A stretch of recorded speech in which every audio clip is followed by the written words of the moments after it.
আবহাওয়ার খবর জানতে চলে যাচ্ছি সহকর্মী মার্জিয়া প্রেয়সীর কাছে। প্রেয়সী, আজকের আবহাওয়া নিয়ে আপনার কাছে কি তথ্য আছে, আমাদের একটু বিস্তারিত জানাবেন।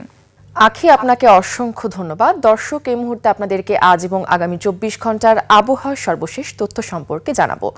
আজ 10 জুন 2026 তারিখ বুধবার। আবহাওয়া অফিসের দেওয়া সর্বশেষ তথ্য থেকে আমরা দেখতে পাচ্ছি আগামী 24 ঘন্টায় রাজশাহী, রংপুর, ময়মনসিংহ, সিলেট, ঢাকা, খুলনা, বরিশাল, চট্টগ্রাম বিভাগের এক জায়গায় একটি অস্থায়ীভাবে দমকা হাওয়া সহ হালকা থেকে মাঝারি ধরনের বৃষ্টিপাত হতে পারে। সেই সাথে সারা দেশের কোথাও কোথাও বৃষ্টি ও বজ্রসহ বৃষ্টিপাত হওয়ার সম্ভাবনা রয়েছে। পূর্বাভাসে আরও বলা হয়েছে, আজ দক্ষিণ পূর্ব দিক থেকে ঘন্টায় 10 থেকে 15 কিলোমিটার বেগে একটি বাতাস প্রবাহিত হতে পারে। আজ সারা দেশের দিনের তাপমাত্রা সামান্য কমলেও রাতের তাপমাত্রা কিন্তু প্রায় অপরিবর্তিত থাকতে পারে। যদি আমরা বাংলাদেশের সার্বিক পরিস্থিতির দিকে লক্ষ্য করি, তাহলে দেখতে পাচ্ছি লঘুচাপের বর্ধিতাংশটি উত্তর পশ্চিম বঙ্গোপসাগরে বিরাজ করছে।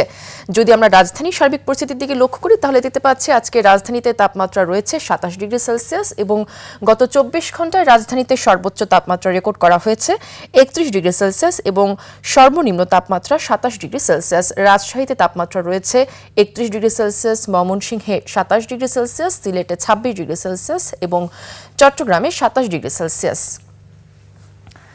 পূর্বাভাসে আরও বলা হয়েছে, আজ ঢাকা সহ দেশের কয়েকটি অঞ্চলের উপর দিয়ে তাপপ্রবাহ বয়ে যাচ্ছে এবং এই তাপপ্রবাহ কিন্তু আগামী বেশ কয়েকদিন অব্যাহত থাকতে পারে। আজ সূর্যাস্ত হয়েছে সন্ধ্যা 6টা বেজে 45 মিনিটে এবং কাল সূর্যোদয় হবে ভোর 5টা বেজে 10 মিনিটে। দর্শক, আবহাওয়া নিয়ে এই ছিল আমার কাছে আজকে সর্বশেষ তথ্য। ফিরে যাব আখির কাছে। আখি। প্রেয়সী, আপনাকে অনেক ধন্যবাদ।